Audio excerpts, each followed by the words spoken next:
Hey, it's time for the Maximum PC No BS podcast, episode 208 for the week of July 29th, 2013.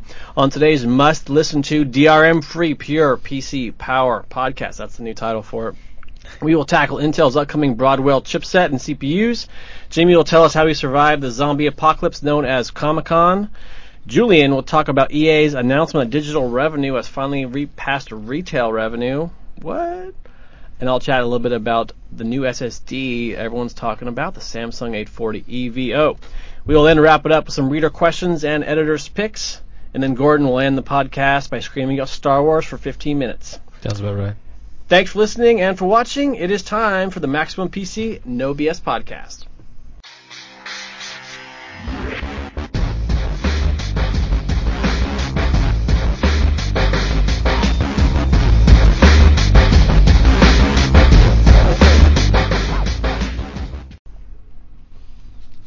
All right. What's up, everyone? Thanks for listening. Thanks for watching.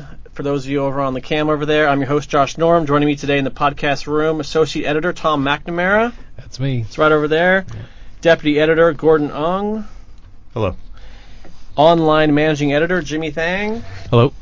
And for second time on the podcast and also last time, Intern Julian Rice. Hey. Julian got fired today. So yeah, it's a good day. Yeah. So we decided to talk about it on the podcast. Internship isn't working out very well. We have to sacrifice him to the elder gods. That's how we actually get electricity in the building for the next year. Yeah. So instead of going into all the reader feedback stuff, I want to just we'll just briefly talk with Julian. So Julian came to us as a summer intern. He was here for 2 months. He was busy for the first month or so, not really making it to the podcast room. And then, anyways, today's his last day, so he's leaving his internship has now ended. So how was your internship, Julian? It was, without sounding cheesy, it was pretty sick. Came right in, I was lucky I came in right when they were building the Dream Machine. So it's obviously the most exciting time of the year for PC building, enthusiast part. And got to go right in. Josh threw me a bunch of work to start doing right away, and it was awesome. It was pretty cool being here, seeing how you guys do it. I think Julian sent us a message on Twitter or something. Yep, I like to spam people, and I was coming down to the Bay Area, and I was looking at a magazine on my desk, long-time subscriber, and I was like, well, that would be pretty sweet if I could intern at Maximum PC, so I hopped on Twitter and tweeted at Josh over there, and we started going from there and sent him some writing samples, and he decided I could come out, and yeah, so I came out and ended up here and been loving it. Yeah, Julian's had a pretty good internship. He tweeted us saying he wanted to come intern, and we just said, look, if you're willing to move, if most people, anyone listening to this too, if you're willing to come out here and live in the Bay Area, at on your own dime, and then also come to our office and do everything that we say, we're pretty open to that. Isn't there something else they have to fulfill, though? Yeah, they have to be able to get college student. They have to be able to get college credit for that. They can't just be someone who's homeless. They have to be in school, right? Not in prison.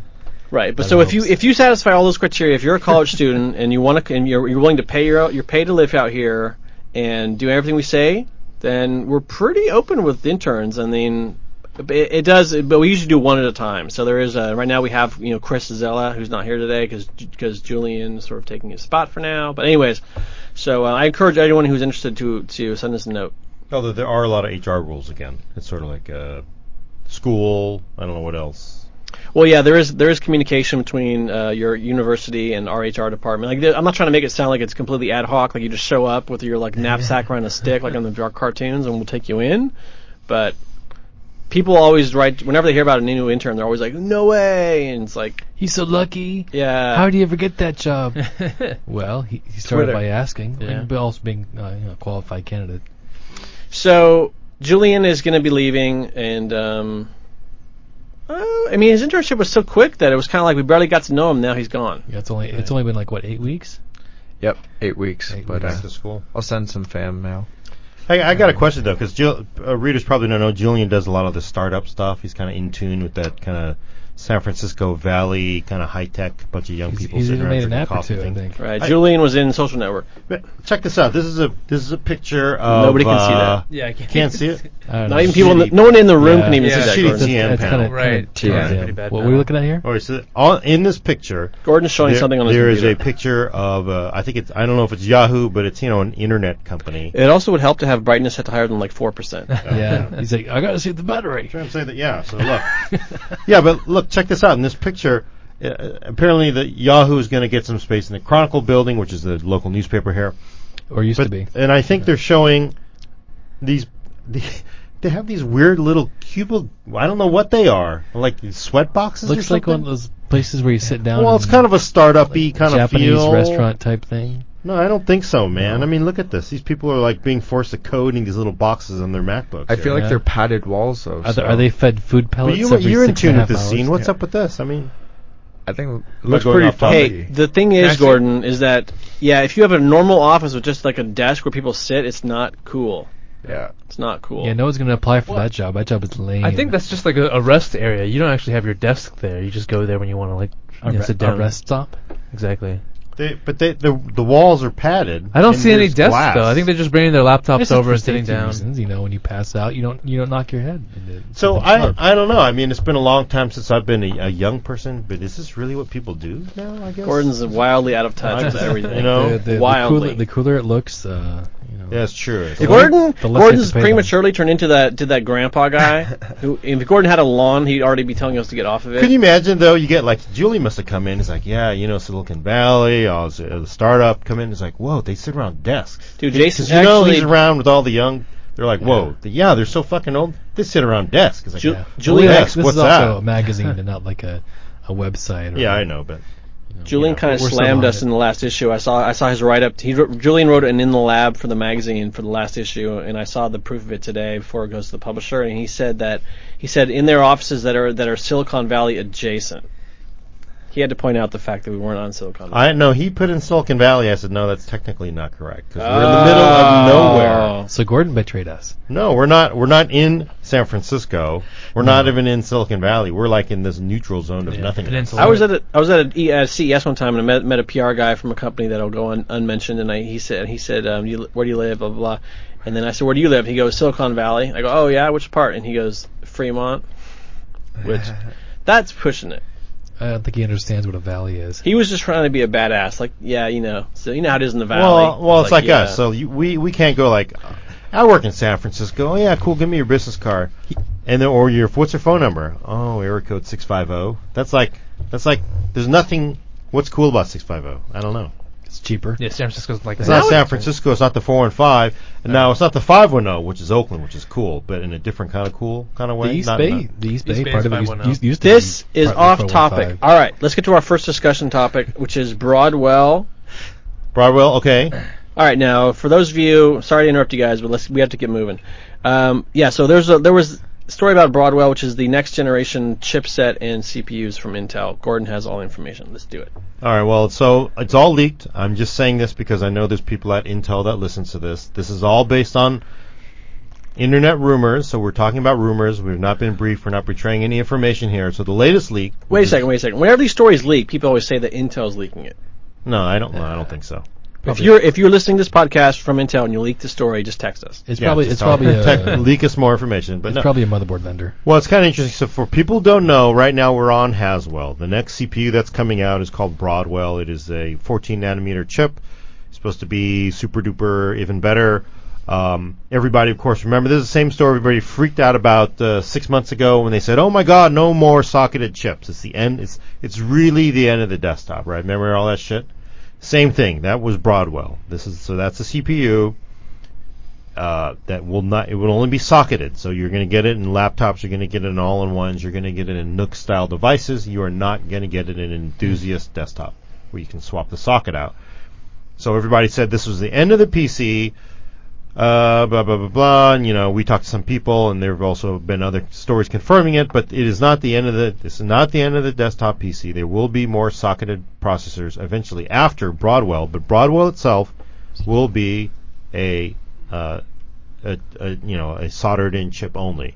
And then I think I saw a story a couple of months ago, which really surprised me, saying that there would be a socketed version of Broadwell, which is, I kind of wonder though, maybe Intel had, reverse course and said, well, we've heard from too many of our OEM partners said they want a socketed version of this chip.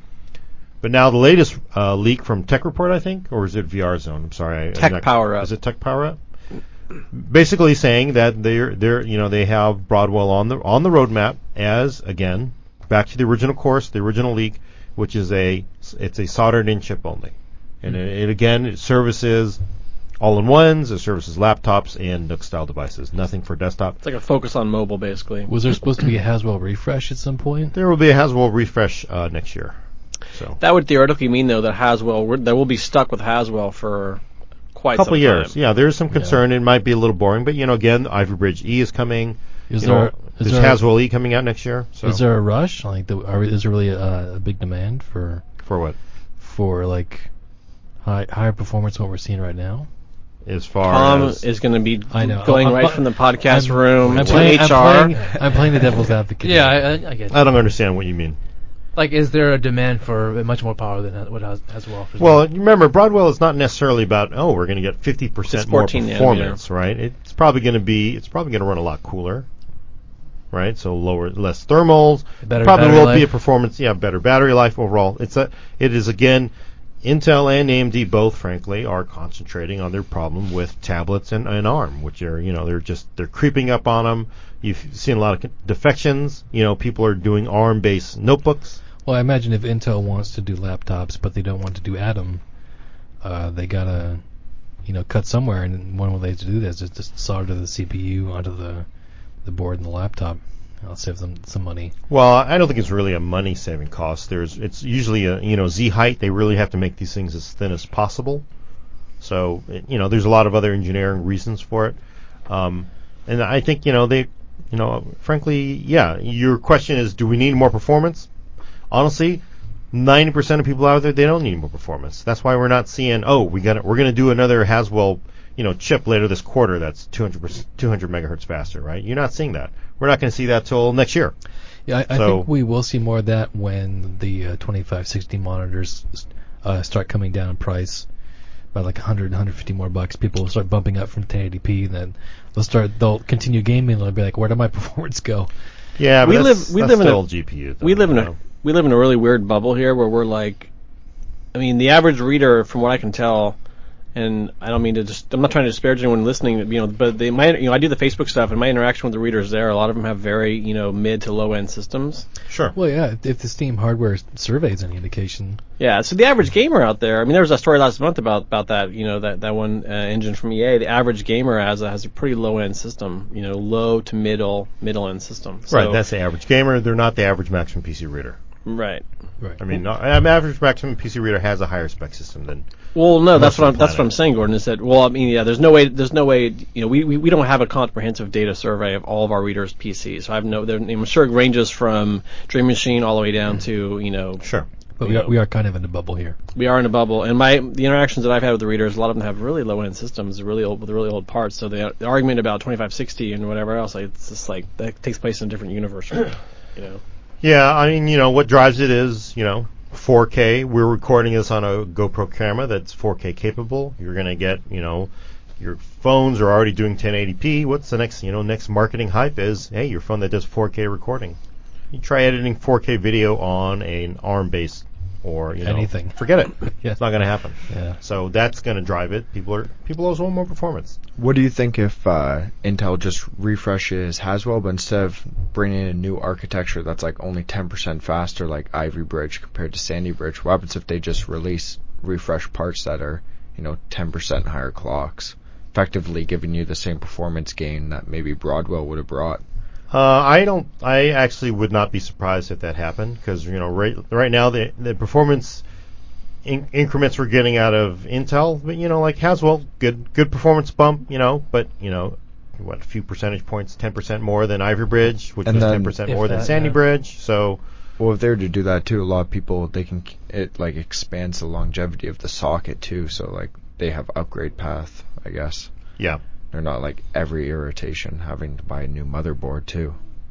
Yeah, it comes down to two problems. AMD isn't competing on the high end, right? Or even mid range, really. Yeah. Although hopefully we're going to talk to somebody from AMD about that soon. They are attempting to compete on the high end. They're just not being that successful. Well, I mean, it's actually nice again, to see They're those. not abandoning it altogether. Yeah, I mean, which is good. they're coming Which out is with those good. 5 gigahertz Right. or turbo 5 gigahertz chips, and Right. That's the best sign, I mean, frankly. But you need competition from AMD, and you need competition from somebody else on the high end. Right now, Intel, they got to fight their war where they got to put the fire out where it is, which is ARM. Right? They have to do something about ARM. If they don't do something about ARM, it'll be the end of them. So. We get a lot of that too. People are wondering why Microsoft is even bothering with all this mobile stuff, and then when their strength is desktop, and I mean, you could theoretically pose the question to Intel too, and it's like you look at where the market's moving and where all the sales are. I mean, they had 230 million smartphones sold last quarter. Yeah. I mean, you can't ignore that. Well, their stockholders also probably want them to diversify beyond being the company that makes the overwhelming bulk of its money off of the operating system and MS Office. You mean for Microsoft, or Yeah, for you're talking about Microsoft? Yeah, of course, for Microsoft. Yeah, for Intel, yeah. Their shareholders, they want a good mobile message because that's where they honestly see growth. That's where they see the money. I'm not so sure that makes sense. I mean, Intel's had this messaging for a long time that they make more money from the sales of smartphones than the ARM guys do because, they sell 1,000 smartphones. They probably have to drop a server in a server rack.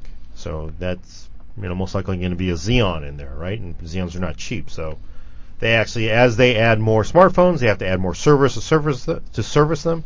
Those are all running, Intel or AMD processors. They're not running ARM processors at this point, so that they have that argument. But they can't ignore ARM. There's no way you can ignore it. So. Yeah, I also heard from the Maximum PC shareholders we have to start covering mobile too. What? So they had a vote. I think it'd be really cool to see x86 in phones. Yeah, it's there now. There It's already just is. not getting anywhere, but we'll see with these new atoms, though. Actually, although those are mostly tablet, but I think we're going to see this next year, this next 24 months will be really interesting because now Intel is actually very, very competitive, getting very competitive with ARM. And I was talking with Chris about this over lunch. It's like, are we going to get to the point where it seems like when Intel doesn't want to get in this business of, hey, we're going to sell 1 billion of these $15 CPUs. I mean, where the hell's the margin on that? Whoop-de-doo. They make it $1.50 each chip or something. Is that where Intel wants to play?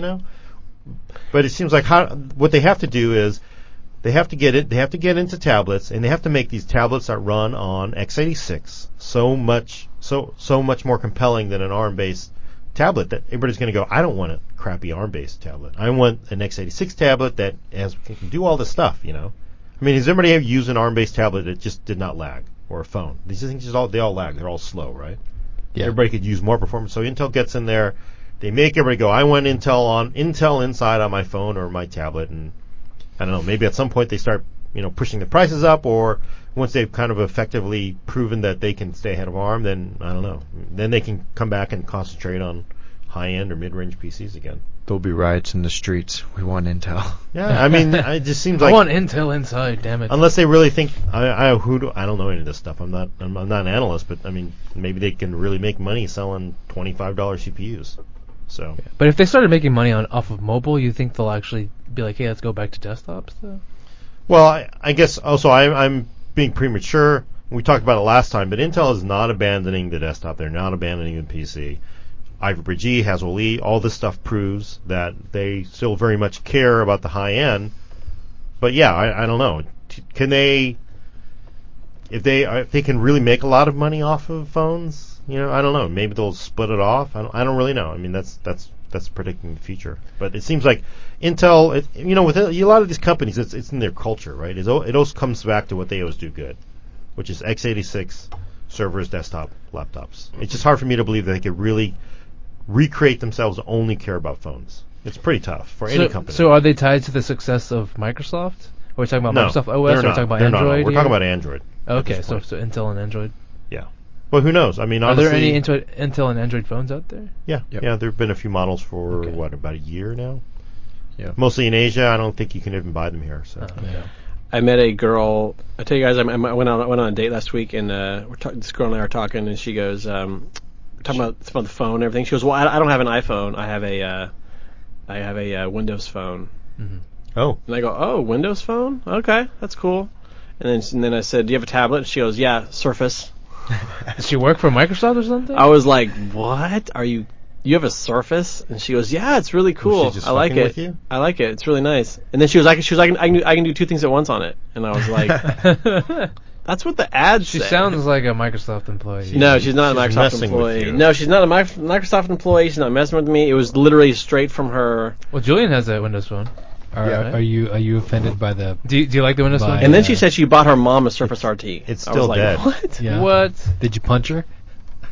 I mean, if it makes her happy, I mean. And Well, it the does what Surface she needs RT, the Surface RT for her mom was just. Anyways, it was the first time I met someone out there in the wild with the Surface. And actually, we could. You know what? I don't think I even put that on our list for today. We can skip it. All right, we have to get moving on.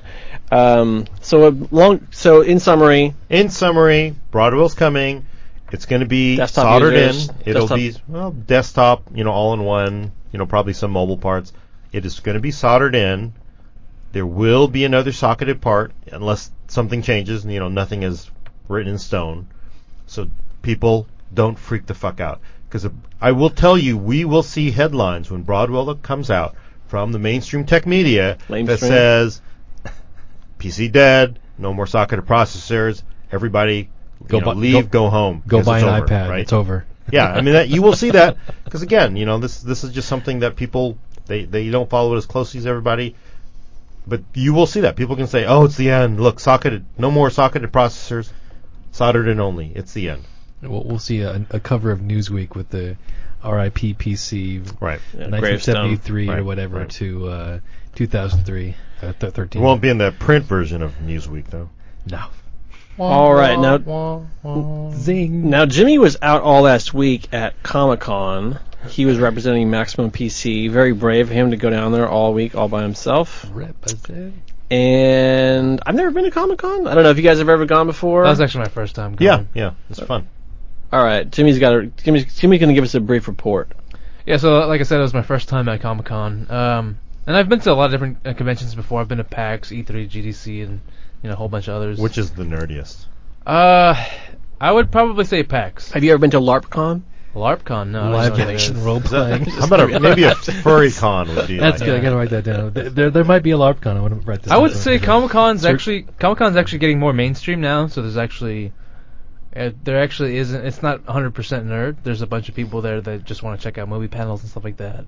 Yeah, it's pretty much like Burning Man, right? It's like, oh, it's so counterculture. I'm going to go to the Budweiser stand and get a Microsoft Surface with my 32-ounce beer. Every event that is cool becomes corporate. Yeah, of course. The 25th anniversary of Woodstock. You should look that up sometime. It was pretty depressing. Sponsored by Budweiser. Yeah. What was the big news at the show? I actually, in regards to the panels, I don't know. I wasn't able to go to any of them because each of them had like lines that you had to wait like 4 or 5 hours for. The show was extremely crowded. It was the most crowded show I've ever gone to. I'd say there are moments where you just felt like a sardine in a sardine can. You just could not move. I'm not a fan of that. No. Yeah, if you guys don't like crowded Sardines? events, don't go to Comic-Con. There were tons of costumes. I took a bunch of pictures. And I guess, I don't know, like, Hyundai revealed the new Walking Dead Chop Shop car. And they had one last year. And then they released an app so you can create your own, like, zombie killing car. They like built a house or something. Oh, did you see didn't they? did you see what people were writing about that car on our Facebook? It was really funny. I think Catherine was telling me about it, but they were saying it was, like, impractical or something like that. What was impractical about it? Hyundai, in full disclosure, are people who our owner Future did a promotion with Hyundai, and it was basically to design the ultimate zombie apocalypse killing machine cross type promotion car. with the Walking Dead TV show on AMC. Right. So we ended up posting a picture of it to our Facebook. Yeah, there's like a video and all that stuff. Too. Yeah, and then of course our readers were like, well, first of all, how are you supposed to see with that giant grill across the screen? Secondly, that gun appears to be semi-automatic. Now, how exactly are you going? They just started kind of going through every single detail. A lot of people really thought out this zombie apocalypse. You thing. just climb up through the sunroof. You got on that Ma Deuce, as they call it. Yeah. He's one What's of them. wrong with that? I think the zombie apocalypse has about another maybe 1 year, maybe And then Until it's it gonna happens? Before it happens? No, before everyone says, all right, Something you want to I tell think us? we've reached the end of this. And then it will actually happen. Broadwell. Yeah, it's gonna. Well, I know on the car that they had on the show floor, they said there was a flamethrower on the side, and I felt like that's a huge liability. Like, what happens if you activated it and then your car starts to melt? They're not going to sue you. Liability, as in like your Oh. own life. No. They probably didn't actually. Like, gas you'll it up. probably burn. Your insurance agent would probably need to know about that. I wonder if you could actually take the car and just Probably not like street make legal. it like cut it with Teflon and then cover it with like some really like butter. So they grab onto the car. Slide out. But then the butter would run out eventually, right? Well, you get out and then you just butter the car up some more and then or Just you get got butter Yeah, sprayers. just get a mop and a bucket of butter. I mean, it'd be funny because they couldn't like they just slide off the car. You know, it'd be cool if you could spray like human blood behind you, so then they'll go chase behind you. I've And always then wanted we'll one of those things. You know, you when know, you get just a tailgater, a cannon you're that- driving down that the shoots out highway, blood. and you're like, if I just had like a hose, I could spray human blood onto the driver behind me. Because that they'll would probably just make chase the my blood, day. right? That's pretty good logic. No, I don't think they really have a blood thing. I thought it was brains. Yeah. No, that's vampires. Yeah. Yeah, you're talking about a vampire. Well, but I figured this one out. So now we do know, of course, Walking Dead zombies all react to noise, right? Right. So you just get like a boombox. Like it's going to be hard to get like an 80s style boombox. Fill it up with some D cells. You hang it out. You go to like a really like over a cliff, and you hang the boombox out. I think over you the told me cliff. about this. Did we talk about this in the podcast before? No, I don't. Did we? I don't think so. Okay, go ahead and keep going. So then the zombies go to they're attracted to the noise. They run to the noise, and then they shamble off the cliff. And then like every like few weeks, you change the D cells. And then I mean, it's like you could wipe out. It's like you could wipe out every zombie in the entire state. But what would You you play? You could What probably would even be- solar what would power the that. song? Michael I don't Jackson know. Thriller. Yeah, I guess. Thriller. Yeah, you'd have to do Start that. dancing towards the cliff. I also did at Comic Con. I also did a zombie run, filmed it with my GoPro camera, mounted it on my head. There's a video of that on the website too. And then I also did. So we had our booth was kind of affiliated with The Walking Dead, and so we had like a zombie makeup booth where you can just go to our booth and get zombified. Or we had professional makeup artists, dress you up as a zombie. So I did that on my last day of Comic Con and started walking around. And usually when I go to those events, I usually take my camera and start taking pictures of other people. The reverse kind of happened, and everybody wanted to take a picture of me. So that was pretty cool. That story's also on the website as well. So. Yeah, if you haven't seen Jimmy's picture, it's pretty gnarly. Go to MaximumPC.com or our Facebook page. But isn't the funny thing you had to get on the plane with the makeup? No, well, I wrote a story about that. It's the same thing, but so the makeup, it was pretty elaborate. It took about half an hour, which is actually pretty darn good for what they're able to do. But it was the last day, and I had to do some work still, so I just, I finished my article on my laptop, while in like With zombie the makeup on. Yeah. Yeah, with the makeup on, so people would see me like behind the laptop. And they They're wouldn't like, bother "That's the you. weirdest thing." No, not really. Like that's Do kind his of thing. weird. People, I guess, would take pictures and stuff or whatever. But then, I just had a bunch of stuff to do, and then my plan was to get to the airport an hour and a half early so I can leave. But the event was so crowded that it took me like an hour just to get out. Wow. So I ended up getting to the airport about 20 minutes before my flight was supposed to take off, and then I still had all this zombie makeup on. And I was like, crap, I still need to check in my luggage, still need to wait in line, go through security and all that stuff. That's 20 minutes is not a very long time. Yeah. Especially when you're wearing like a lot of zombie makeup. And some people were saying like, oh, you should just like walk through security with the zombie makeup on, which if I had more time, I would have risked it, but I think I would have gotten patted down. I think. So? Yeah. Well, I would have been late. I would have missed my Were you flight. carrying? No. Were you packing heat? You don't You think they gotta would go- have? You got to go through the metal detector anyway. What are you trying to carry a nail file on there? They're gonna. I don't know. I would think they would think I'm an unsavory character and probably want to check me. It's or something like Comic that. Con. You know how many like Yodas and Princess Leia's went through the airport detector? some people said that, but the people that checked my luggage and they saw my face and then they were like laughing their asses off. They're like, that was like the most ridiculous thing they've seen like all week. So I don't know, because I think most people wear masks and they can just take that off. For You this should have done it. this stuff is like plastered onto my face. Looked like your Should've done it. face was ripped off. Exactly. Like you ripped Yeah. your own face off. Right. It looks like that. So You could have just said it's a medical condition. it's funny because they were joking that I should contagious? get. They were joking that I should get wheelchair access because it looked so bad. Did you go to the hospital? No, I tried to wash it off as best as I could, and then I missed some blood like dripping down my ear. So then when I went onto the Happens plane, to me all the time. one of the flight attendants like, "Are you okay? Did you get blood dripping down your ear?" I'm like, "Oh, it's just long story." So I made it on the flight. Okay, I made it on the plane just as about to take off. So it was cool. I found the feedback for the car that we had for this promotion is a Hyundai. So it's a sedan. It has these razor blades sticking out from the front grille. It has chainsaws attached to the front that are sticking outwards. Sandbags all on the hood, along with like these mounted guns. And then the wheels have spikes pointing out of them. So this is just some of the guy's criticism. He says the sandbags are ridiculous. Just add more latches to the trunk. Combination of the windshield grill, sandbags, and guns in the way. Of the driver means he's not going to be able to see very well. You don't really want a sedan, especially a lowered one in an apocalypse situation. Roads are going to be blocked, and you're going to need to do some off-roading, but you won't be able to because your body kit is going to get stuck on everything taller than 4 inches. Lastly, those wheel blades are mostly covered by the fenders. They never really hit anything. If you do manage to hit something like with a spike, it's probably going to be a rock, and now you've got a bent axle. Like, it just goes on and on and on. Well, I disagree because in the zombie apocalypse, there's no reason not to have style. I think the reason, you know what though? I think what this car is going for is imagine zombies coming at your hood. This car is going for low to the ground chainsaw with razor blades, so that basically cuts them in half and they go up and over the top. You're on a big ass 4-wheeler. They're gonna go under your goddamn car. That's gonna be difficult. Yeah. What's the bullhorn for? They're gonna get stuck in the That's axles. to attract zombies when you want to kill them, when you want to divert attention away from like people on foot or something. Yeah, you're gonna get arms and legs stuck in the axle if Oh, you I try see. and watch. I thought it was like you play right at. I wrote about this in my lab notes, but I think if I were to design my own car, it would have helicopter blades at the top, at the neck level. Then you just turn it on, the zombies approach, just start slicing heads off. Yeah. It's awesome. Well, you already know about my butter. idea. Also effective against pigeons. It's foolproof. It looks like a pretty fun show. It was pretty cool, and we also had a Walking Dead party, and that was totally awesome. Weezer played. Did they have any people in zombie makeup then? But they did. They had the Rick Grimes that we had playing at our booth, all zombied up. We also had some celebrity guests, some guests from the show. Michonne was there, Rick was there, Nathan Fillion was there, and the biggest star was Sean Astin, I'd say. Right From the Goonies. From the Goonies or Lord of the Rings, Samwise. So it was pretty good. It was a good show. There was one more that I want to read. This is about the zombie car. He says, "That's cool for the first 6, maybe 10 zombies, and then it's a worthless piece of shit because your windshield it will be caved in and all your sharp traps are packed with zombie guts. This is not Hollywood. Saw blades don't magically clean themselves, and blades don't stay sharp indefinitely."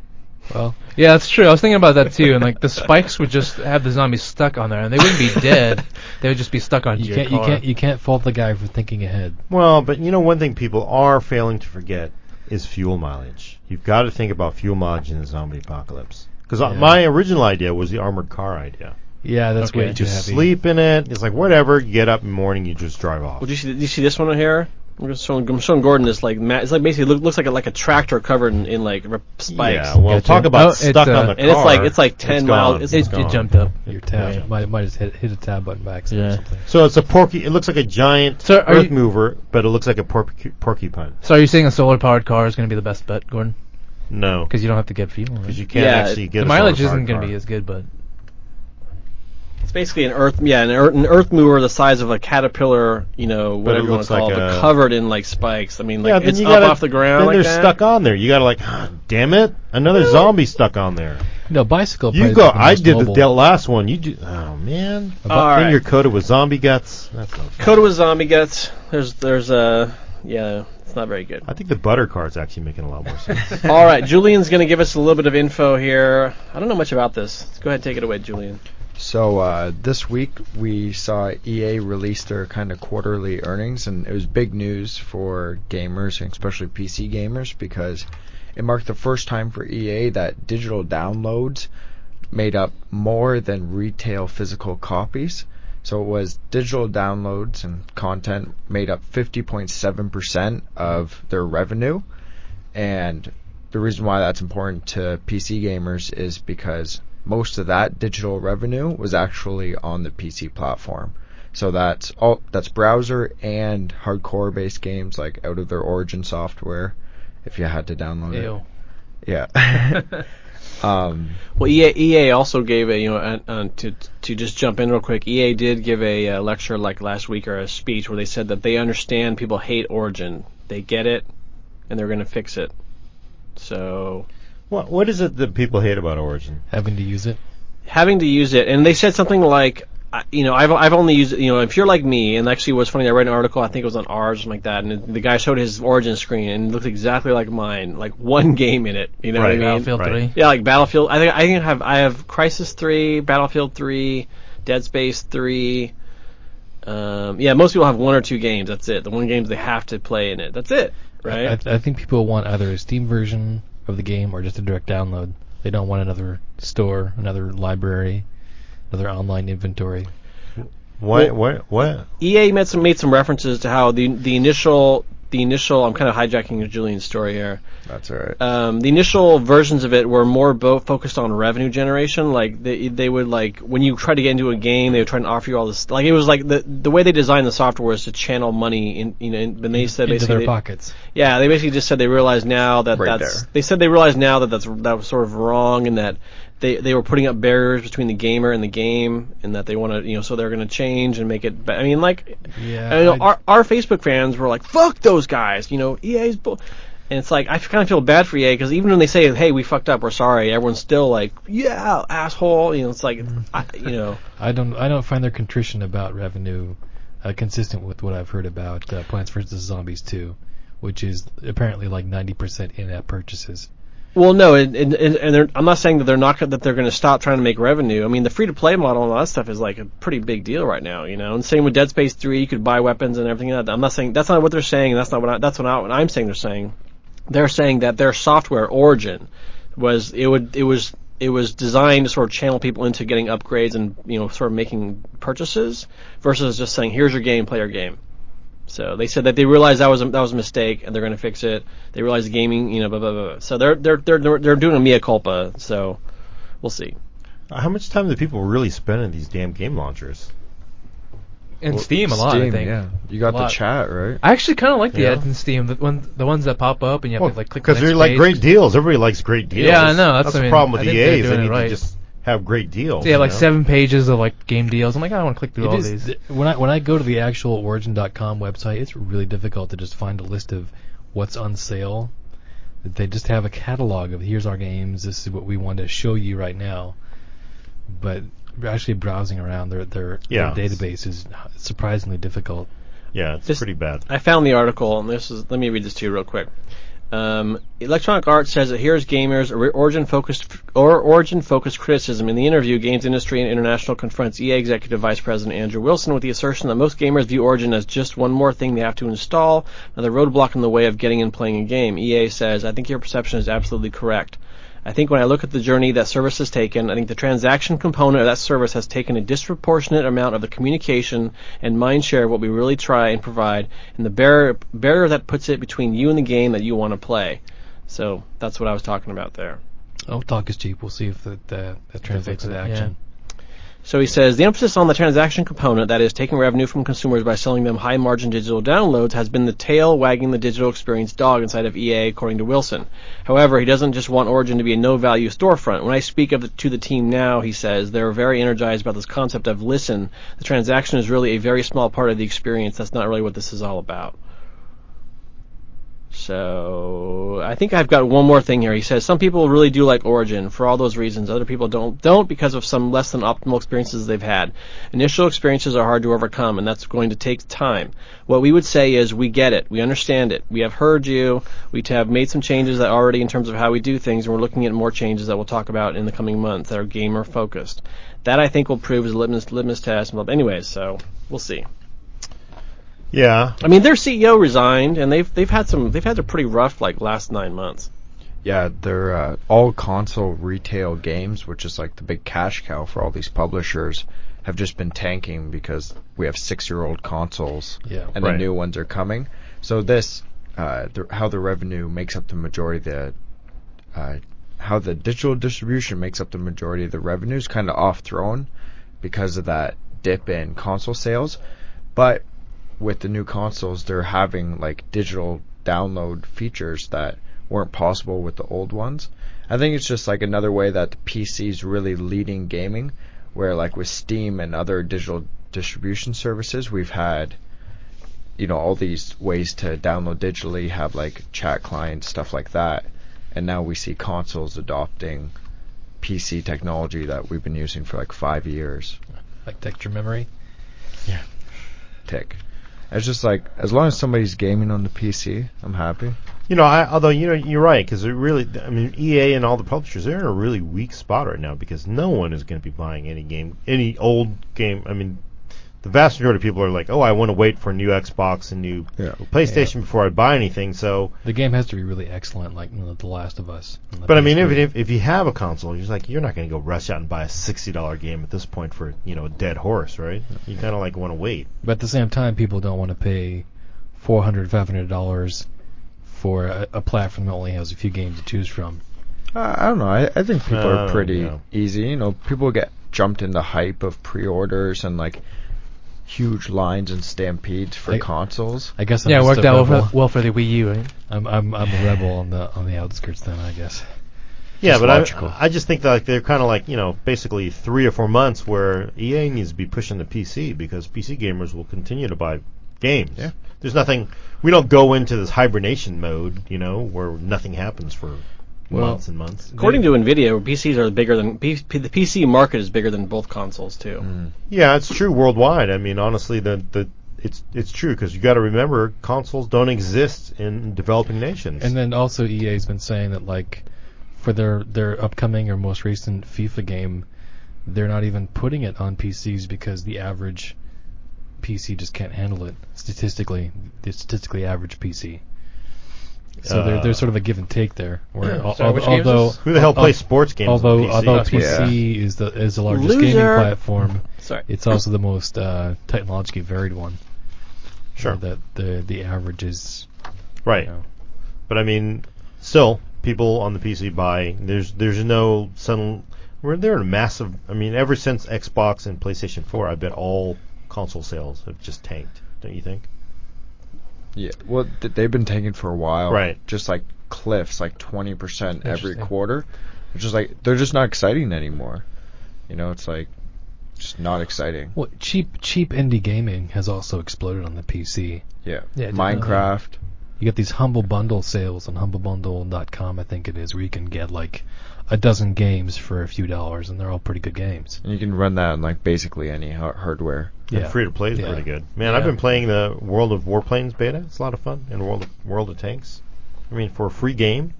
Yeah. I mean, I'd give them money if I could figure out how to give them money. I don't. Well, there's microtransactions, right? Yeah, but it confuses me because it's you're normally like, oh, take my money, but I got to convert things to credits and euros or whatever. It's like some plumbing adapter, like 4 some things in-game to get your transaction. money. I don't like that you very got much. PlanetSide 2, and that's free to play, and then you have Lord of the Rings Online. Yeah, and, League of Legends is making an insane amount of money right now. Neverwinter also, and of course not to mention Dota 2, Which just came out. is enormous. There was a bunch of like snooty Facebook people going League of Legends. What is that? A bunch of old people, blah blah. And like I don't play League of Legends. It's and only like the most played video game. Right. It's today. there's kind of like these like I'm a first person shooter guy, and a lot of those guys think they're like the cream of the crop when it comes to PC gaming. And but yeah, League of Legends has more players playing it right now than any other game in the world. So Supposedly, it has more players playing it than all of Steam combined. yeah, it's pretty big. Yeah, it is pretty Interesting. huge. All right. I can only think of that really bad movie with Sean Connery. Which one? Gentleman's Zardoz? League or League something? of Oh, Extraordinary yeah. Gentlemen. It's really bad. It's amazing. Sorry, what is that about? You don't want to know. All right, so we have to move on real quick, and we have to. Our last topic is going to be the Samsung 840 EVO. So this is actually solid state drive. solid state drive. So I'll talk about this one. So we have. I'm not going to go through the entire history of SSDs in slow Gil again. So appreciate that. But basically, things are getting kind of boring in the SSD world. It's like everyone's kind of coming out with their 500-ish megabyte SSD. Oh, the performance. They're all same. up at the top of this. They're all kind of pushing up against the SATA 6 interface. There's no plans for SATA Express on the PCI Express bus to come out until 2014, end of next year. And everyone from Intel to Corsair to Seagate, Crucial, I mean, everyone's kind of out there around the same. You've got or OCZ too. You have your top tier Samsung 840 Pro OCZ Vector. Those are the very, very top. They're like at 550 megs a second. 80, 90,000 IOs a second. Random 4K random QDIP 32. They're kind of up there at the top. Then you got a ton of other SSDs right there in the that middle tier, and then below that you've got this kind of bottom tier of Samsung 840 and these kind of 3-year warranty. Not the fastest, like Intel 335, what I would call entry-level consumer SSDs. So anyways, Samsung had their 840 Pro at the top and then 840 for consumers. 840 has TLC, triple level cell memory. Not a bad drive, pretty fast, pretty affordable. Good, nothing too special, just solid. Yeah, the 120 and the 240 are some of the cheapest around. Yeah. So, anyway, Samsung calls me out to their office last week. I go out there. I don't really know what they're going to announce because I figured they've got the bottom end covered and the top end covered. What else? What else could there possibly be? Well, of course, there's a huge hole in the middle. So I get there and they're like, "Here's our new SSD. This is taking over for the 840. This is the 840 will be retired. This is the brand new version of it. It's called the 840 EVO. I'm not sure if it's called Evo or EVO, but that's how it's spelled, EVO. This is a pretty interesting SSD. Two things about it make it interesting. Number one is they switched, so they reduced the process of their NAND. They actually deceptively called it 10 nanometer class NAND. Class.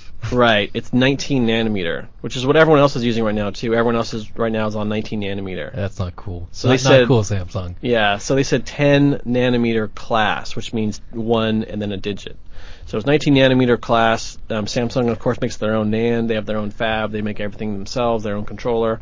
Brand new controller called MEX. They didn't say it was different other than it was clocked higher than the last one, which is called MDX. It's 400 megahertz compared to 300 megahertz. But the most interesting thing are two different things. So number one is they have a thing called simulated SLC. So if you know anything about the world of SSDs, there's different types of NAND memory. So the most expensive type is single level cell SLC. You maintain 1 bit of information per cell, which means 2 values, right?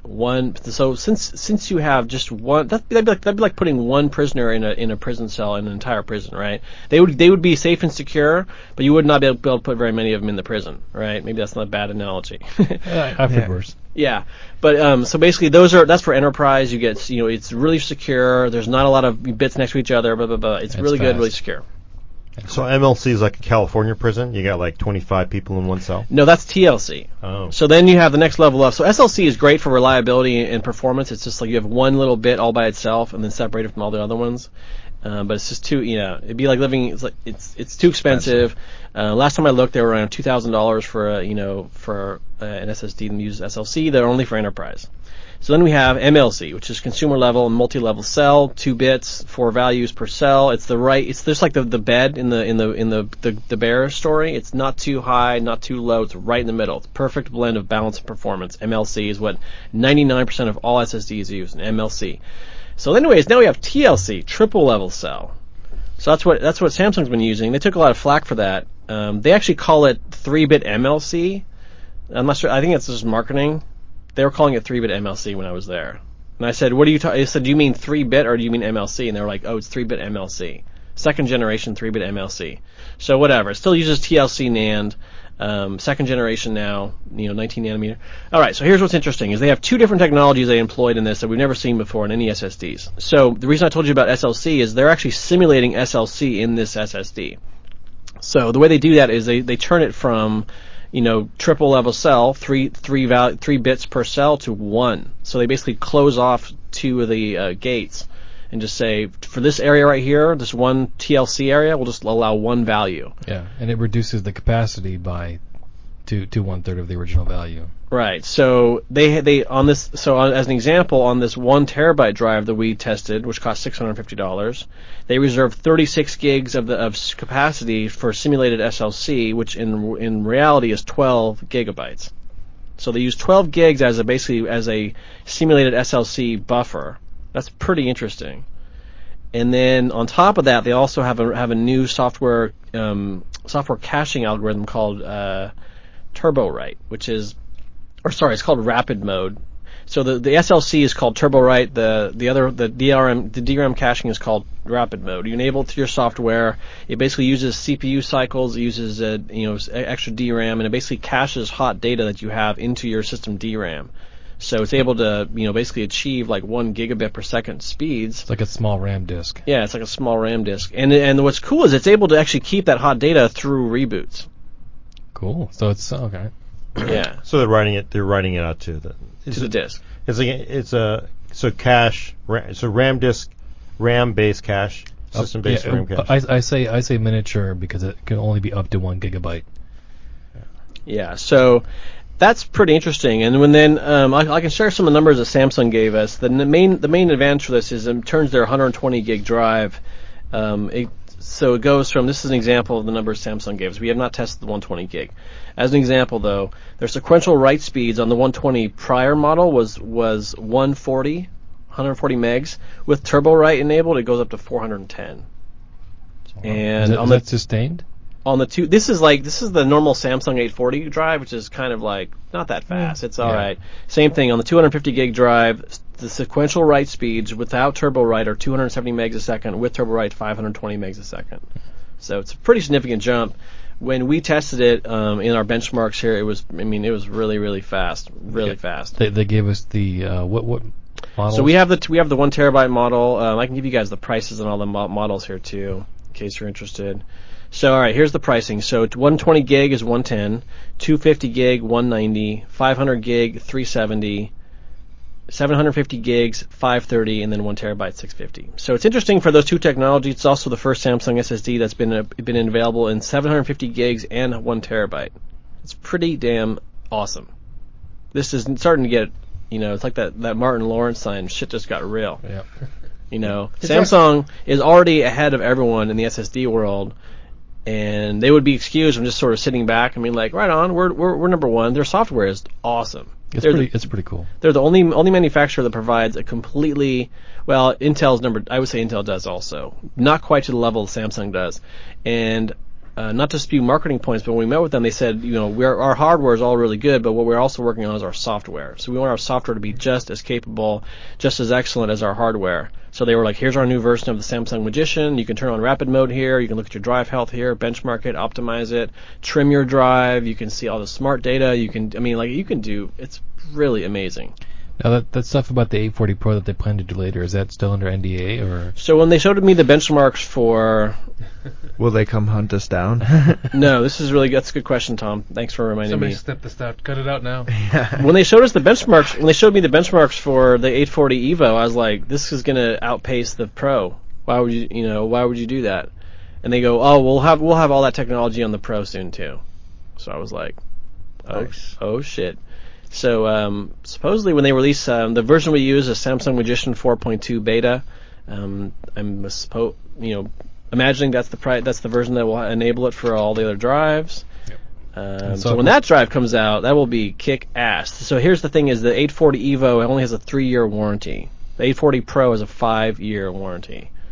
So it's sort of a trade-off. TLC NAND, yeah. So it's kind of it's still their mainstream drive, but super, super fast. When we turn that TurboWrite on, I'll give you some benchmarks here. And the rapid mode. Yeah, the rapid mode average sustained write speed was 1002, so a gigabyte per second, and the average sustained read was 855 megabytes a second.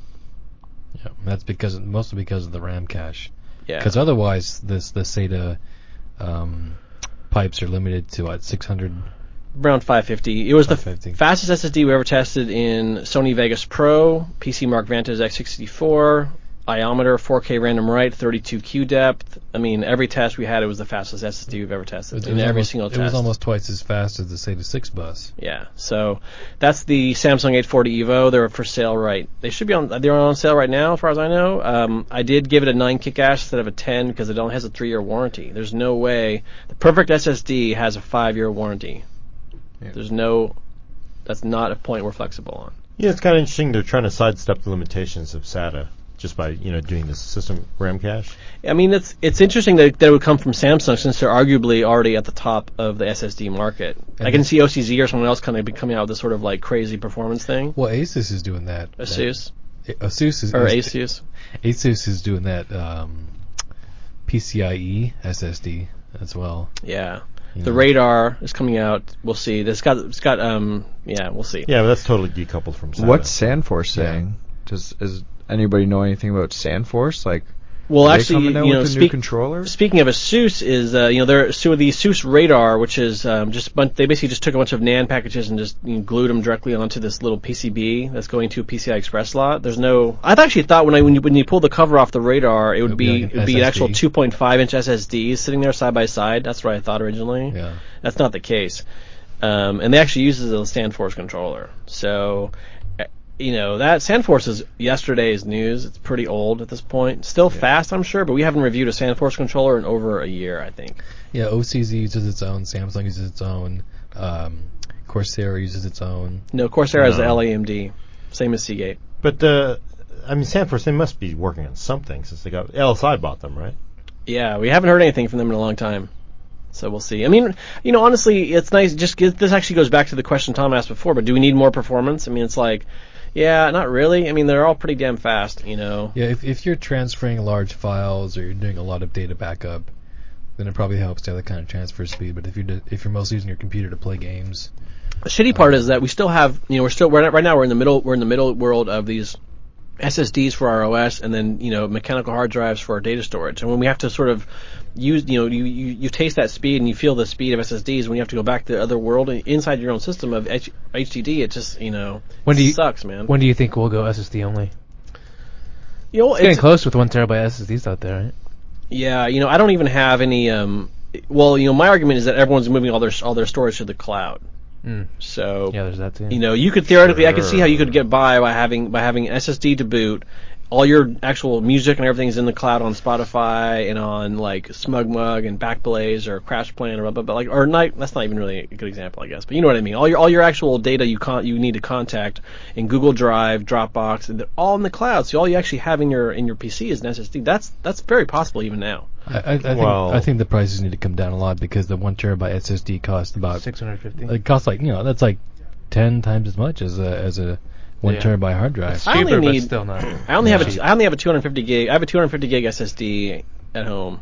That's pretty good for now. I don't think it'll happen. Because, for an enthusiast, no way. If you do video, if you do Video photo, editing, right? Yeah. you can be uploading all this across your fantastic, US. Well, no, lousy not for broadband. video, not for photo, gaming. But you could theoretically have a 500. What if you had a 500 gig SSD at home? You got that. That's still a lot of games. Those Steam games will take up a lot of space. Yeah. Yeah. But it's the other thing is a lot of people, I have a lot of relatives, I service their computers for free, of course, and, they have 500 gig hard drives. They're only using 80 gigs of it. They could definitely live on an SSD, but these are the kind of people that are not going to go out and shell out for an SSD, right? So, Yeah, they're probably actually in the tablet market, if anything. I wonder what it is that causes that. Depends. That happened with one of my relatives. Excuse me. I'll have one of my relatives was asked me about upgrading her hard drive, and she was like, "Yeah, I think it's almost full." And the same thing. I looked at the drive, and it was like 20 gigs out of 500 Right, was being right. used. I'm like, why would you think this is full? because it's slow. All those Word documents. Yeah. Yeah. So that's the Samsung 840 EVO SSD. Pretty damn sweet. And what's nice about it is that it's something new in this sort of dull world of SSDs. It's interesting. So hopefully the 840 Pro will come out with that software and see how it looks. I want to see those. There are off the shelf caching programs you could buy that you could use with an SSD. I imagine Samsung really tweaked the firmware and the software so they work very closely together. But it'd be interesting to see that with something else. There's a That I was reading idea. I was reading the specs for the Asus radar, and there's part of that. It makes a RAM disk with the software that comes with that. Yeah. So everyone's kind of catching on. Apparently that one's only available or only going to be available as a 240 gigabyte drive. The radar. I hadn't seen any of their size SKUs in the press release. It's been a while. They showed it off at CES, so. All right, we have to quickly jump into some reader questions, you guys. We're getting tight on time here, and we're trying to wrap this thing up at our normal time. So I already asked for reader questions. We're going to just go lightning round on these. All right? Okay. Okay. Here's what we just asked. Do you still believe SSDs become our primary storage is still far off? Yes. Years. Thoughts on Nexus 7, Chromecast, Integra 4 later in the year from Tyler Stout. Too complicated? Yeah, we could Totally spend bypassing like that question. we could spend like 15 or 20 minutes on that one. The real Brian C. tweets us. He says, "No questions, just a statement. Your podcasts are great and entertaining. Thank you. Keep up the great work." Thank you. Thanks, Brian. Cool. All right. Let's go up here real quick. I know that we have a couple quick ones on Facebook. And Facebook keeps changing its interface around and is driving me absolutely crazy. They just moved all the like buttons back and forth over the weekend. They went from left to right, and then now they're back on the left. Trying to get you to hit the wrong one. Some intern probably did. It's like, no, it's I mean, terrible the idea. little button where it shows you the number of likes, it went from left to right, now it's Okay. back on the left. It's just like, what the... I guess during the process, they're like, this is a disaster, move it back. Seems all compulsive to me. All right. What's the best 1150 motherboard in mini or micro ATX? Do we know the future? Do we know the answer to that? I haven't looked at enough of them. I just actually finished reviewing the, sorry, I can't, I'm blanking on the model number. Griffin? There was a P87 Deluxe, or no, Z87 Deluxe Asus board, which I really like. Very pricey though, $290 on the street, but you get everything. I mean, they throw everything. Do you really in need this. all that He stuff, likes the- though? Well, that's Come the question. on. You got air Yeah. conditioning in your car and powered windows. You don't need that shit either, right? So that's the question. Do you Well- need all that? Oh, wait, air conditioning? No, yeah. What do you wuss? You can't roll the window down? You got powered windows? Why do you got powered Have windows? you seen that Maximus formula with all the armor on it and stuff? It's pretty Yes, nice. they're really, really pretty. But I mean, they throw a lot of stuff in there. Some of it actually pretty compelling. The new, the new UFIs really greatly improved, as well as all the onboard software. I really like the board. I do think it is very expensive though at $280. It's a lot of extras. A lot of people are not going to want it because of all the extras. But at the same time, those extras, you're not just paying all this money and getting nothing for it. It's got 802.11 AC, Bluetooth 4, only SLI support, so no tri-SLI, but very nice board, very fast. In fact, the bulk of all the testing I've done on Haswell has been on that board. Haven't had any issues with it. This is micro ATX? This is micro ATX. No, sorry, this is just ATX. Does he want micro or mini? The question said mini or micro ATX. I have not reviewed any micro ATX. All right. But we do We have just wasted some- Never the mind. 2 Noah minutes. Noah Pont says, why do you think NVIDIA made only the GTX 780 using GK 110 instead of all their 700 series? My opinion is one of their big goals is to protect the Titan. So they're able to sort of break this thing off and go, here, gamers, use this thing. But they do not want the Titan to be like, for example, you can only do 4-way SLI on Titan. You cannot do it on N780, 770, or 760. In- Wow, NVIDIA Titan will not must let have you. more capability. Yeah, we would love to find out. So I mean, that's what it seems like, and the fact that when they the GK110s, it's slightly neutered in the Tesla. It's got one SMX disabled. That's a $6,000 GPU. So the fact that they come out with it in the Titan for $1,000 at first seemed like a pretty good deal. Like that's not a bad, that's pretty good. Now it's $600 in the GTX 780. It's like, well, I mean, Well, it's the drivers that are really expensive. That's what you're paying for when you buy that. When you buy like the $5,000 video card. so I think that they're trying to protect the bottom line is that they're not going to do what they don't need to do also. So GTX 780 right now is just sitting all by itself with no competition at all. Nothing. Yeah, they probably didn't do it because they just didn't have to. Michael Winchester Adcock wants a hug. I told him no. So mean. Buy a dog. I have $100 to use for a main hard drive. Should I go SSD hybrid or HDD that I have, or HDD have two and a half? I don't understand this guy's question. $100 to use for a main drive. Okay. SD hybrid or HDD have 2.5 drives for storage. I don't understand. Oh, He wants to know what he should do with $100 for storage. yeah. Get 128 gig SSD. You can find pretty good deals for when they're I on think sale. we just mentioned that the Evo is $110, I think. Yeah. Yeah. Go with that. Restrooms. Okay, I'm not going to go into that. What would you adopt? Would you adopt 802.11 AC for your home network if it's still in draft state? Yes. That we've always, there's been those times in the past where we've been like, this is still draft. Things could change. I can't remember a single time it's changed.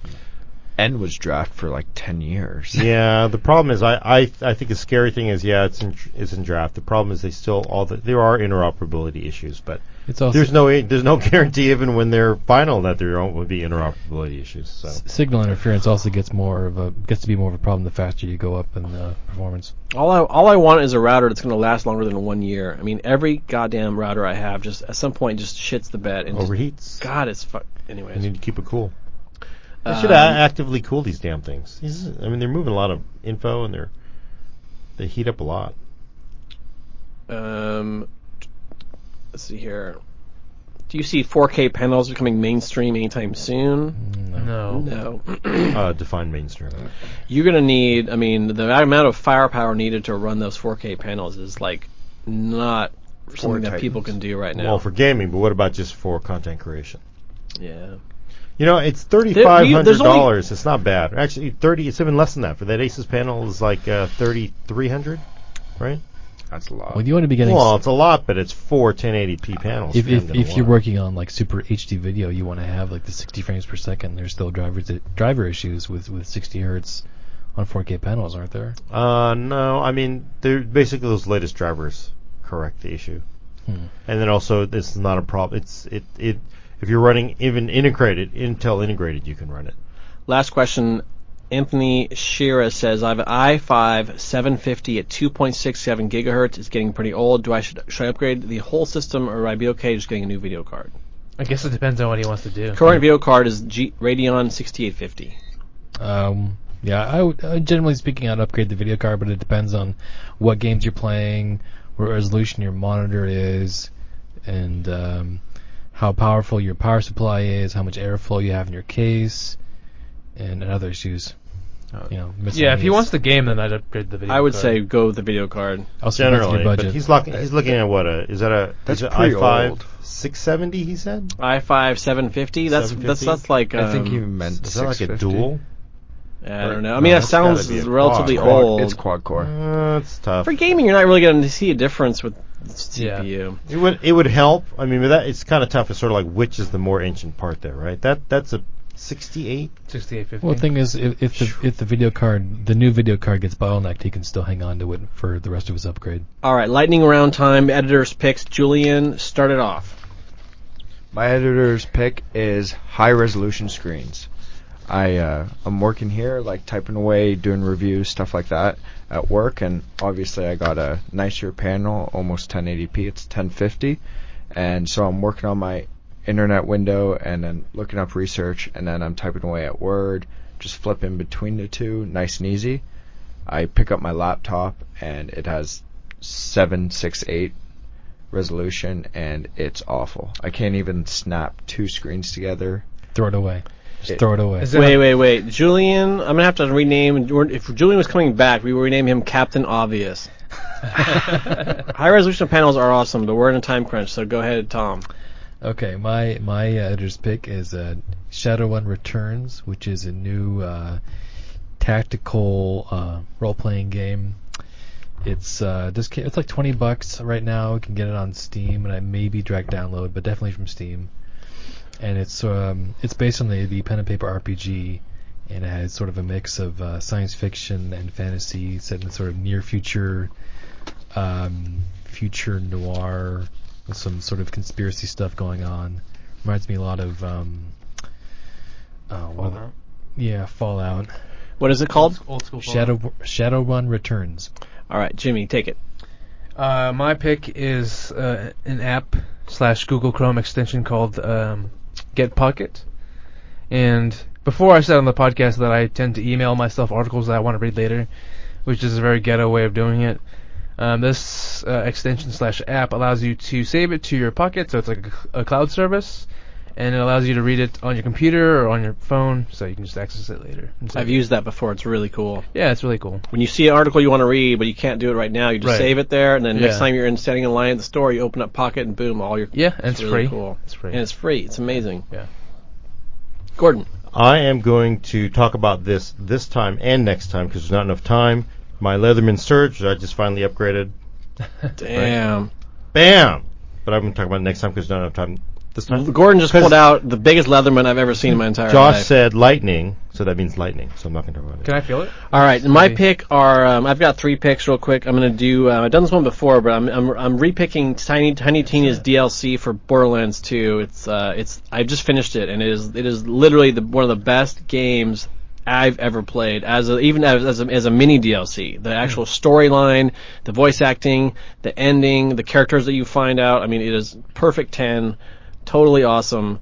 So Tiny Tina's DLC. In terms of an actual tech pick, I'd choose one of my favorite brands is Jelliskins.com. They make artful skins for electronics, phones, laptops, etc. For those that are watching here, I've got one on the back of my Computer. This is actually a MacBook. Everyone should just know the truth. Anyways, but you can actually you can use your own design. You can use their design. You upload your own photo and make it into this really cool skin. I like having protection against coins and stuff in my pocket or in my bag without having to put some bulky, hard case or hard shell on my electronics. So Jelliskins.com is where you go to check that out. It's pretty cool. And my favorite thing to do is upload my own photos. So you can do your own. It's super cheap too. And they're in Canada, so Julian will make sure it gets to you nice and safe. Last one I'm adding in here real quickly is if you want to go look for some information on DIY PC building is logicalincrements.com. I think Tom might have covered this one before. I had it written down here from the last show. So it's a really good website to get information on DIY parts. All right, now it's time for Gordon Maung's Rant of the Week. I'm not sure if my soundboard's going to work. Let's give it a shot. That's impressive. Alrighty. Oh, wait, hold on. There you go. Yeah, there we go. You had it muted. I'm very angry. Does the green light mean walk into the middle of the fucking street? I don't get shit. Does the green light mean walk into the middle of the fucking street? What I was showing you before, Gordon, was how Skype won't close on your goddamn computer. You go You have- close and it minimizes. It's not in the taskbar either. It fucking pisses me You have off. to select quit. It's like on a mobile phone, I think. I don't know. It's on Mac. On the PC, you just quit. Which one of you is ranting? I'm Right, confused. Here's so look, this is the perfect. I got to get this in before Google fanboy Jimmy's here, right? But I'm not Google a Google Maps, which Jimmy loves I have Google. loved for a long time on Android. Right? Google Maps has been awesome, right?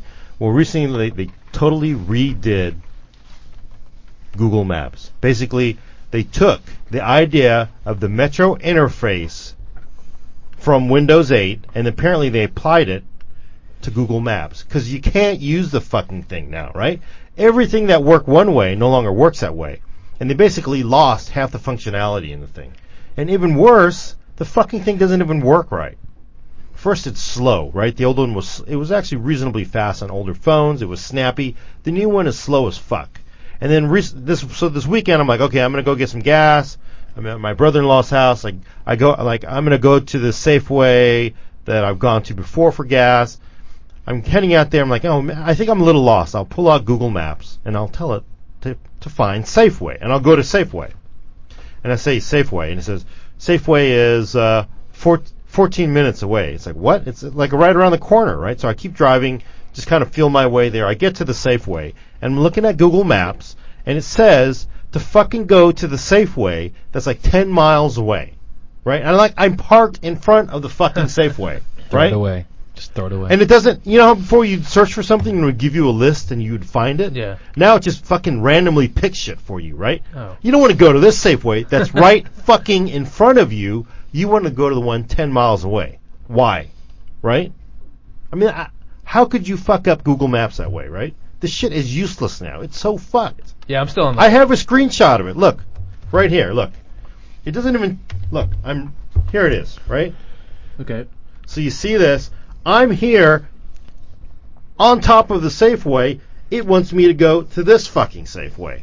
What Wait, the fuck? what are you going to do now for a map program? You're not going to use Apple Maps, Just obviously. for What Shit, are you if they using? had Apple fucking Maps on Android, You should ask I for a would refund. fucking download Android. I would switch. Where is your God now? What are you talking about?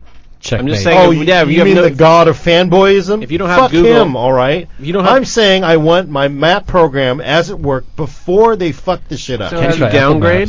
Maps. Yeah. I'm gonna have to, but I mean, but at some point, you think Google's gonna come back and say, yeah, like EA and say, we've heard the outrage. We're going back to the old interface and we're putting back all the functionality. We ripped the fuck out of Google Maps. You think they're going to do that? Fuck no. You could try Bing Maps. Yeah, if they had Bing, I'm going to look. Maybe they'll have Bing Maps. I'm looking for an app Android. right now, actually. Like, I would actually download Apple Maps just to fucking use Apple Maps. I'm so fucking pissed off. I mean, but like the maps, it's like the most important thing in the phone. Wait, how many times has it given you problems in terms of navigating? This weekend. So just But you know what? It's always worked fine for me. In fact, here's the thing. I knew where that Safeway was because fucking the old Google Maps told me how to get there. But the new Google Maps doesn't know it's there. Or just it doesn't Can't give you... you keep... Oh, you know what you should do is you should find a way to have a device that's just separated from the grid so that none of this ever happens. You know what I mean? Well, and the problem is every time I fall for it. Because what happens is I go like, oh, update. I'll update. Because how could they fuck it up like they did, right? I should just say, no. I'm going to wait a month, check out what people say, and then I'm going to do it. But no, I'm like, oh, I don't know why I'm so dumb on my phone. I'm like, oh, yeah, update. It must be, for something. I'll update. And they fuck it up, invariably. Google has a way of... Google, I mean, it's hard to believe that they have so much traffic and money. I mean, they do a lot of things really well, and they also do equal number of things completely... But it's unbelievable. What gets me, though, is the fucking mainstream tech media, right? Because, when Apple fucking fucked up Apple Maps, everybody got pissed off, right? That was like in the fucking front page of the New York Times, practically, right? Yeah. Yep. And I look at the new Google Maps, and you look at everywhere, it's like, oh, new Google Maps, here are the features. Hey, how about telling me this thing's a fucking piece of shit, right? Not to update it. No, they don't do that. In fact, if you go and I've looked at like 6 reviews. New Google Maps, here's this, and here's how you do that. And then you go and you read the comments. What the fuck? Where are all my features? Where's my stars? How come I can't? Where's my maps? Where are all these, all gone? And everybody's like ragging on them, and the reviewers like did not even fucking mention all this shit not there. Why? So it's like a fucking international, problem when Apple fucks up on Apple Maps, and then when it's Google Maps, everybody's like, yeah, here's the new feature that's not there anymore. What? I thought you said the mainstream media liked Apple stuff. They do, but except for, and that was an exception, right? That was an exception. When's the last time they fucking, how could you get 250 journalists to sit in an auditorium and then clap over a fucking notebook, right? That doesn't happen. That does not fucking happen, right? But they do for Apple. But what I'm saying is, this fucking thing with Google Maps, same shit. That shit is fucked up. I mean, they've royally fucked up Google Maps. You read the comments everywhere, everybody hates it. But like, no, I don't see shit. No peep anywhere. That's why I use Windows Phone. Yeah. Don't get Google apps at I'm all. not that desperate. Even yet. worse. I'm not that. They don't get apps at all, so I did don't find get apps. I did find a Android app for Bing, but does not appear to have a maps function that I can find quite yet. So I'll keep you informed. But I mean, even they used to have like, the setting button. You push the setting button for settings. Yeah. Oh, well, we're going to have the slide out. That's our new UI now. Yeah, Well, that's fucking, kinda you could make the settings button, make the fucking thing slide out too, right? He's very mad. Because, because what they're saying, and I've seen this before, we're just going to, why don't you just herd yourself into this little room? Yeah, we know you like those things. Let's just, the stuff's not there anymore. Yeah, it's okay. We'll keep going, and we'll herd you into this room, and you keep going and going and going, and they never ever add the shit you wanted back. And that's just pretty much the responses. Fuck you. It looks like they took offline maps off too. What? Well, they did. They got rid of offline maps, and people were like, "What the hell?" Oh wow. That's oh yeah. No, it's in there. Oh, we'll add it back. Note to self: do not update the news. Do not fucking. Yeah, I haven't done it yet. Here's what Google Maps. It's still good to me. So you're still using the old one. I'm still using the old one. Yes. Google Maps. Google's post says, "Meet the new Google Maps, built to be smarter and more immersive. Each time you click or search, our new technology draws you a tailored map that highlights the information you need." Well, the problem is Google thinks they can fucking be Skynet and like, traffic's going to be bad. We know you want to go this way. It's like, you know what? Maybe I just want to fucking do it. I know which way I want to go, right? Like in the old one, you could actually pull up the GPS and just look at, you could have, even if you weren't going anywhere, you could have the map in the background, like a standard, like my Garmin that I don't use anymore. Just have it, like displaying the map and your car is moving on the map. You can't do that anymore. That's gone. That mode is gone. In fact, navigation, which used to be a separate app, not really, but sort of, that's gone now too. Oh, really? I just used it like this past weekend, actually. Yeah, well, see, it's gone. If you were to update, I don't think you're on I'm not on Jelly Bean. I'm Yeah. on an ice cream sandwich. Yeah, you're lucky, because otherwise you're going to get fucked like everybody else. Well, I found a thread on the Google forums where every single person is saying this is the biggest amount of bullshit I've ever seen in my entire life. Yeah, Look but- at all these people. All these people. Fuck you. Have you seen anything in the fucking media about this? People are ready to like fucking. I'm ready to go buy a fucking iPhone. I'm so fucking pissed off at Google. You know. Yeah, hell's freezing over. But you know, but you know what happened? No one's gonna complain about it. All the stories, when I typed in new Google Maps sucks, all the stories were pre-launch. None of them are a post-launch at all. Yeah, 'cause they're not gonna touch it, are they? Oh, hopefully they fix it. It sounds like there's a big public outcry. I'm sure no.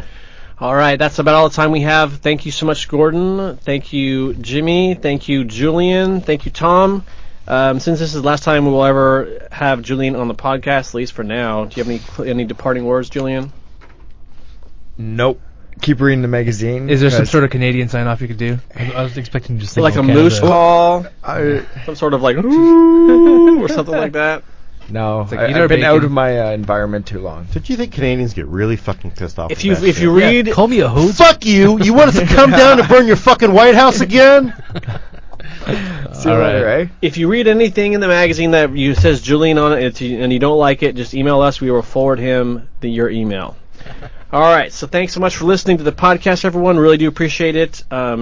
Here's our closing bit. Make sure and check us out online. We are on Facebook and Twitter. If you want to send us an email, MaximumPCPodcast@gmail.com. If you want to send us a voicemail that we can play on the show, we are at 1-877-404-1337, extension 1337.